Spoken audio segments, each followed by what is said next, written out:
नमस्कार, बहुत स्वागत है आपका।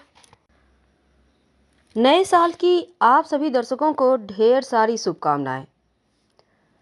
वो कौन सा पौधा है, वो कौन सा पेड़ है जिसे छूने मात्र से हर मनोकामना पूर्ण हो जाती है। तो आज हम आपको ये तो बताएंगे ही, साथ ही कुछ हमारे धर्म से रिलेटेड आपको खास बातें भी बताएंगे। तो चलिए शुरुआत करते हैं। हमारे धर्म में कुछ ऐसे पौधे हैं जिसको बहुत शुभ पौधे की श्रेणी में रखा जाता है। उनमें से पहला पौधा है आंवले का पौधा, दूसरा है पीपल का पौधा, तुलसी का पौधा और साथ ही पारिजात और आक यानी मदार का पौधा। ये सभी पौधे ऐसे पौधे हैं जो नकारात्मक शक्तियों को हटाने वाला और जीवन में पॉजिटिविटी या फिर ग्रहों की दुष्परिणाम दुष्प्रभाव से बचाने वाला पौधा कहा जाता है। तो अगर हम पीपल के पौधे की बात करें तो भगवान श्री कृष्ण कहते हैं कि वह पीपल के पेड़ में वास करते हैं और इस पेड़ की पूजा से न सिर्फ देवी देवता प्रसन्न होते हैं बल्कि ग्रह नक्षत्रों के सभी दोष भी शांत होते हैं। और ये वृक्ष धरती का साक्षात श्री भगवान का रूप है और इनकी सेवा करने वाले व्यक्ति की झोली भर जाती है। तो पीपल की पौधा की महिमा बहुत है, क्योंकि पद्म पुराण में भी कहा गया है जो व्यक्ति हर रोज पीपल को प्रणाम करता है, उसकी परिक्रमा करता है, उसके समस्त पापों से उसको छुटकारा मिल जाता है। तो ये तो थे पीपल के पेड़ की महिमा। दूसरा है कुछ पेड़ पौधे जो आपके भाग्य को ही बदल सकते हैं। तो ऐसे में ईश्वर का दूत कहा जाता है पौधों को, क्योंकि हमारे धर्म में वृक्ष से हमारा गहरा नाता है। और जो मदार का पौधा है ना, वो आपके ऊपर तंत्र क्रिया, आपका जो अलक्ष्मी रूपी दरिद्रता रूपी परेशानी है उसको हटाने वाला, और जो गुड़हल का पुष्प होता है, जो पौधा होता है, वो श्री को बढ़ाने वाला होता है। ब्रह्मांड को उल्टे वृक्ष की संज्ञा दी गई है, क्योंकि पहले ब्रह्मांड बीज रूप में था, अब यह वृक्ष रूप में दिखाई देता है और प्रलय काल में यह पुनः बीज रूप में हो जाएगा, ऐसा हमारा शास्त्र कहता है।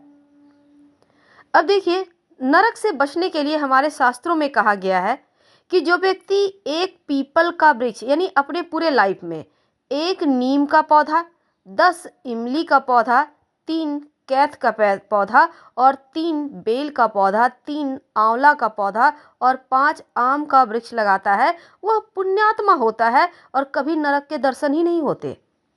इसके साथ ही एक बरगद, एक अनार, एक कड़ी पत्ता, एक जामफल, तुलसी, नींबू, एक अशोक, एक चमेली और चंपा का वृक्ष लगाए, वो सदा धनवान और निरोगी रहता है। तो बट का वृक्ष समृद्धि और शांति का भी प्रतीक है। अब कुछ ऐसे पौधे हैं जिसके परिक्रमा करने से शोक मिटते हैं। आपने देखा होगा कि पीपल और बट वृक्ष की परिक्रमा करने का विधान है, क्योंकि स्कंद पुराण में कहा गया है कि पीपल के वृक्ष में सभी देवताओं का वास है और पीपल की छाया आरोग्यवर्धक होती है, वात पित्त कफ का समन और तीनों स्थितियों को संतुलन भी बनाए रखता है। अब देखिए, पीपल को प्रत्येक तत्व जैसे कि छाल, पत्ते, फल, बीज, दूध, जटा, कोपल, लाख सभी प्रकार की आदि व्याधियों के निदान में काम आता है। और दूसरी तरफ शनिदेव की पीड़ा से मुक्ति के लिए अमावस्या को पीपल वृक्ष की पूजा कर 7 परिक्रमा किया जाता है। काले तिल से युक्त सरसों के तेल का दिया जलाकर छाया दान करने से पीपल की यहाँ पर पूजा करने से शनि दोषों से मुक्ति मिल जाती है। कर्ज से मुक्ति के लिए बरगद के पेड़ के नीचे अगर आप 1 लोटा जल में 1 चुटकी चावल का आटा, 1 चुटकी हल्दी डालकर अर्पित करें तो कर्जों से छुटकारा मिलता है। जीवन में कितना भी मुश्किल हो, अगर आप अपने हाथों से जो पेड़ होता है, बेल का पेड़, शिव जी को बिलपत्र अर्पित होता है ना, बस उसी पत्ते का जो पौधा होता है बिल्वपत्र, अपने हाथों से लगाएं, नियमित रूप से उसके नीचे एक दिया जलाएं। एक दिया नहीं, जैसे कि मिट्टी का एक दिया लीजिए, उसमें 1 चावल का दाना डालिए, थोड़ा सा घी डालिए, 2 बाती डालिए और यहाँ पर बेल के वृक्ष के नीचे जला दीजिए। कभी भी आप पीछे मुड़कर नहीं देखेंगे, हमेशा तरक्की ही करते जाएंगे। तो ये तो थी महिमा इन पेड़ों की। माना जाता है श्लेषा नक्षत्र में बरगद का पत्ता लाकर अगर भंडार गृह में रख दें, हल्दी की गांठ, पान पत्ता, सुपारी तिजोरी में रख दें तो न धन लक्ष्मी बढ़ी रहती है, हर तरह की मुश्किलों से आप बच जाते हैं। अब देखिए इन्हीं पेड़ में आता है, बेलपत्र के पेड़ की अभी तक हम महिमा की बात कर रहे थे, अब समी का वृक्ष। ज्योतिष कहता है, वैसे तो बराह मिहिर ने अपने बृहद संहिता नामक ग्रंथ के कुसुम लता नाम के अध्याय में वनस्पति शास्त्र और कृषि उपज से तमाम जानकारी दी है। इसमें समी वृक्ष का भी उल्लेख है। तो समी वृक्ष ज़्यादा फूलता फलता है उस साल सूखे की स्थिति निर्माण होती है, ये कहा जाता है बराह मिहिर संहिता के अनुसार। और विजयादशमी के दिन इसकी पूजा करने से यह वृक्ष आने वाली तमाम विपत्तियों का संकेत चूंकि पहले ही दे देता है, लेकिन अगर विजयादशमी के दिन इसकी पूजा की जाए तो विपत्तियों का नाश होता है। समी का वृक्ष की महिमा बहुत है। नियमित रूप से पूजा करने से, शाम में दिया जलाने से शनि के दोषों की भी शांति होती है। अब देखिए देवी महालक्ष्मी का भी बिल्व वृक्ष में वास माना गया है, और जो व्यक्ति शिव पार्वती की पूजा में बेलपत्र अर्पित करता है उन्हें दोनों का आशीर्वाद मिलता है, यह शिव पुराण में कहा गया है। वैसे माना जाता है कि अश्विनी नक्षत्र वाले दिन एक रंग वाली गाय के दूध में बेल के पत्ते डालकर वह दूध निसंतान स्त्री को पिलाए तो संतान की प्राप्ति होती है। अब अशोक के पौधे की बात करें तो अगर ये पौधा घर से उत्तर दिशा में लगा हो तो सकारात्मक ऊर्जा आता है, सुख शांति बनती है और अकाल मृत्यु तो होती ही नहीं।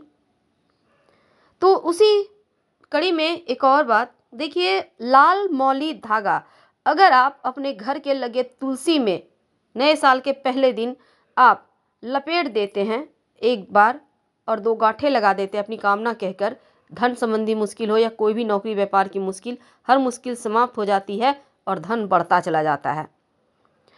अगर शनि राहु केतु परेशान करे, ऊपरी बाधा परेशान करे, तब आप एक नारियल लेकर काले कपड़े में लपेट कर इसको अपने ऊपर से उतार कर साथ और बहते जल में प्रवाहित कर दें। यह है हरसिंगार का पौधा। हरसिंगार का पौधा जिस घर के सामने होता है या इसको छू भर लेने से थकान मिट जाती है, सुकून बढ़ता है। अपराजिता अगर आपके घर में है तो लक्ष्मी स्थिर रहेगी, कभी जाएगी ही नहीं कहीं। नियमित रूप से भगवान श्री कृष्ण को अर्पित किया करें, प्रेम बढ़ेगा, खुशियां बढ़ेगी। और आग का पौधा अगर घर के मुख्य दरवाजे के बाहर सामने हो तो किसी भी तरह का तंत्र क्रिया असर नहीं करता आप पर। इसकी जड़ धारण करने से, घर के मुख्य दरवाजे में बांधने से कोई आपका कुछ बिगाड़ ही नहीं सकता, चाहे वो कितना भी बड़ा शत्रु क्यों ना हो। तो अब हम बात करेंगे, देखिए अशोक के पत्ते की महिमा बताई हमने, तमाम चीज़ों की महिमा बताई।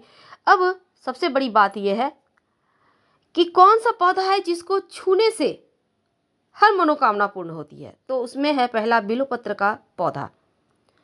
इस पौधे को आप नए साल के पहले दिन भर में कभी भी जाकर छूकर अपनी मनोरथ कहिएगा, और शाम में एक घी का दिया, जैसे हमने आपको बताया अभी कि कैसे आपको दिया जलाना है, जरूर जलाइएगा। शिव जी साक्षात, माँ लक्ष्मी साक्षात आपको दर्शन देंगी और आपकी झोली भर देंगी, पीछे मुड़कर नहीं देखना होगा।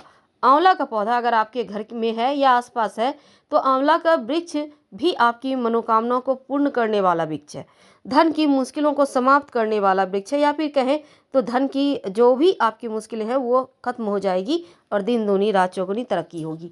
तो आंवले के वृक्ष में भी आप सुबह में 1 लोटा जल डालिएगा और शाम में उनको छूकर अपनी मनोकामना कह दें, या दिन में भी कभी भी कर सकते हैं। पीपल का पौधा आप नए साल के पहले दिन अपने हाथों से कहीं भी सार्वजनिक स्थान पर, जैसे कि रोड साइड, मंदिर, पार्क वगैरह में कहीं भी अपने हाथों से लगा दें। नियमित रूप से देखभाल करें।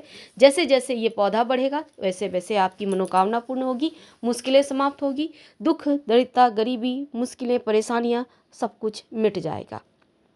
तो करके देखें, लाभ तो होना ही है। हम आपसे विदा लेते हैं।